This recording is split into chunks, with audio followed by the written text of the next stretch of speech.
BPL এর প্রথম দুই আসরে হয়েছিল নিলাম। সেই নিলাম দুটো এখনও আলোচিত হয়ে আছে। অবশেষে দীর্ঘদিন পর আবারও ফিরতে যাচ্ছে নিলাম। এটা নিয়ে হয়তোবা ইতিবাচক নেতিবাচক অনেক কিছুই আসতে পারে, তবে আপাতত সবাই অনেক এক্সাইটেড যে আবারও একটা নিলাম দেখা যাবে। অকশনে যেই এক্সাইটমেন্ট থাকে তার থেকে দ্বিগুণ এক্সাইটমেন্ট থাকে নিলামে। তবে এবার নিলামটা কেমন হচ্ছে, নিয়ম নীতি কী থাকছে, বিপিএল এর নিয়মগুলো কেমন চূড়ান্ত করেছে বিসিবি, সেই সব নিয়ে কথা বলতে চাই। প্রথমত নিলামে দেশি বিদেশি তারকাদের নিলামটা কিভাবে হবে, কত টাকা পাবে, সেটা নিয়ে কথা বলতে চাই। প্রথমত আগের মতোই এ থেকে এফ ক্যাটাগরি থাকছে। তারকাদের যেই ক্যাটাগরি করা হচ্ছে নিলামের জন্য এ থেকে এফ, এ ক্যাটাগরিতে যারা থাকবেন তাদের ভিত্তিমূল্য হবে 50 লাখ টাকা, এবং যারা এফ ক্যাটাগরি থাকবেন তারা ভিত্তিমূল্য পাবেন 10 লাখ টাকা। যারা এ ক্যাটাগরিতে আছেন তাদের যে 50 লাখ টাকা আছে তাদের প্রত্যেকটা বিডে টাকা বাড়বে 5 লাখ করে। ধরুন মুশফিক বা তাওহিদ হৃদয় অথবা অন্য কোনো তারকা, তাদের বিডটা শুরু হলো 50 লাখ টাকা দিয়ে। একটা ফ্র্যাঞ্চাইজি চাইলেন, বললেন 50 লাখ, এরপর যিনি রাখ দেবেন তাকে বলতে হবে 55 লাখ, মানে মাঝখানে অপশন নেই, 5 লাখ টাকা করে বাড়াতে হবে প্রত্যেকটা বিডে বা কলে। যারা এফ ক্যাটাগরিতে আছেন তাদের জন্য এটা হয় 20,000 টাকা, মানে কেউ একটা ফ্র্যাঞ্চাইজি বললো যে আমি ওই প্লেয়ারটাকে নিব 11 লাখ টাকা। এরপর যিনি ডাকবেন তাকে বলতে হবে যে 11,20,000, এরপর যিনি ডাকবেন 11,40,000, এভাবে তাদের দামটা বাড়বে। দেশি যারা ক্রিকেটার রয়েছেন 13 জনকে মাস্ট সাইন করাতে হবে, মানে একটা নিলাম থেকে 13 জনকে নিতেই হবে। সর্বোচ্চ 16 জন রাখা যাবে একটা স্কোয়াডে, মানে এই যে পাঁচটা দল 16 জন দেশি ক্রিকেটারকে রাখতে পারবেন, সর্বনিম্ন 13 জনকে রাখতে পারবেন। ডিরেক্ট সাইনিং 2 জন দেশি 2 জন বিদেশি রাখতে পারবেন। এটা হচ্ছে যে দেশি বিদেশির ড্রাফট এবং নিলামের তালিকা। আপনি নিলামে যখন যাচ্ছেন বিদেশিদের ক্ষেত্রে সেখানেও কিন্তু একই ধরনের নিয়ম করা হয়েছে। সর্বোচ্চ যেই ভিত্তি মূল্য সেটা হচ্ছে $35,000, সর্বনিম্ন যেটা রয়েছে সেটা কিন্তু আছে $10,000। এখান থেকে প্রত্যেকটা কলে তাদের দামটা বাড়বে। ওই যে সর্বোচ্চ ভিত্তিমূল্য রয়েছে সেখানে প্রত্যেকটা কলে আপনাকে $5,000 করে বাড়াতে হবে। বিদেশিদের জন্য অবশ্যই বড় একটা অ্যামাউন্ট, তারপরেও দেশিদের সাথে একটা ব্যালেন্স কিন্তু রাখা হয়েছে। সেই দিক থেকে বলতে হয় যে ভালো একটা নিলামের নিয়ম নীতি করতে যাচ্ছে বিসিবি।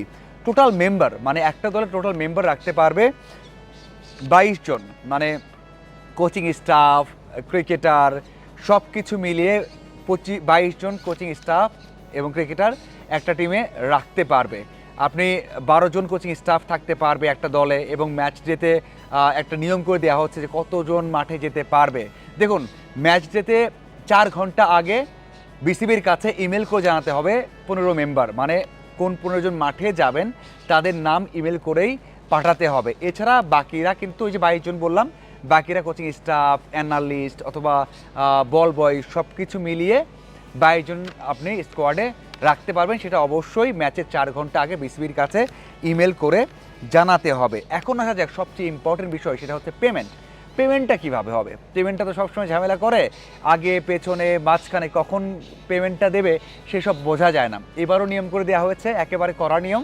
সেটা হচ্ছে যেদিন সাইন করা হবে, এই যে নিলাম হলো পরে যে তারকাদের সাথে সাইন করতে বসবে ওই দিনে 25% দিয়ে দিতে হবে, মানে মাস্ট দিয়ে দিতে হবে। না দিলে এই সিদ্ধান্ত বিসিবি নেবে, এবং বিসিবি বড় একটা সিদ্ধান্ত নিলেও নিতে পারে যদি এই নিয়মটা মানা না হয়। বাকিটা ওই যে লিগ ম্যাচটা হবে, মানে 5 দল যে মুখোমুখি হবে একে অপরের, শেষ ম্যাচটাতে 50% দিতে হবে, মানে শেষ ম্যাচ যখন খেলতে নামবে তার আগে 50% দিতে হবে।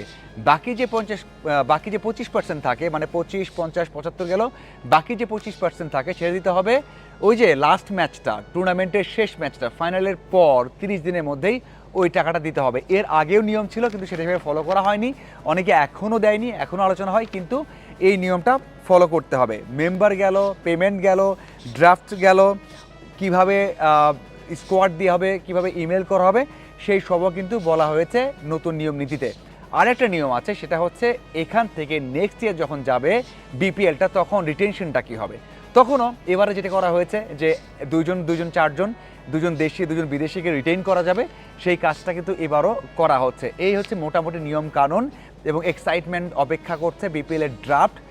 সেজন্য সবাই প্রস্তুত, এবং তারকাদের মধ্যে অনেক ইতিবাচক নেতিবাচক দিক আছে, কারণ অকশন মানে যে সব ইতিবাচক দিক তেমনটা নয়, নেতিবাচক অনেক কিছু থাকতে পারে। তবে আপাতত এই যে দীর্ঘদিন পর প্রায় এক দশক পর ড্রাফট থেকে নিলামে ফিরছে বাংলাদেশ ক্রিকেট বোর্ড বা বিপিএল, সেটা অবশ্যই ইতিবাচক। যে নিয়মগুলো করে দেওয়া হয়েছে সেই নিয়মগুলো যদি রাখা যায় অবশ্যই সেটাও ভালো হবে। একটা বিষয় রাখতে চাই, আমি মিস করে গেছি, সেটা হচ্ছে সর্বোচ্চ কত টাকা দেশিদের কিনতে ব্যবহার করতে পারবে। দেখুন ওই যে নিলাম 13 জনকে কিনতে পারবে, নিলাম থেকে বা কিনতে হবে, আর পুরোটা অকশনে আপনি 13 জনকে আপনার নিতেই হবে দেশিদের মধ্যে।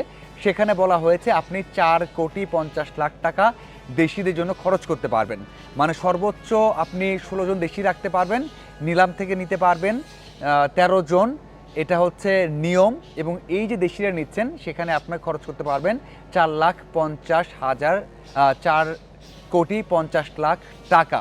যদিও এখানে ওই যে ডিরেক্ট সাইনিং করছেন দুজনকে, সেই হিসাবটা এখানে থাকবে না। এই হিসাব ছাড়াই শুধুমাত্র নিলাম থেকে আপনি 4,50,00,000 টাকার দেশি ক্রিকেটার কিনতে পারবেন। এই হচ্ছে নিয়মগুলো। আপনার কেমন লাগলো নিয়মগুলো? কি মনে হয় এই নিয়ম করলে ঠিকঠাক বিপিএল চলবে কিনা? অবশ্যই কমেন্ট করে জানাবেন। ধন্যবাদ।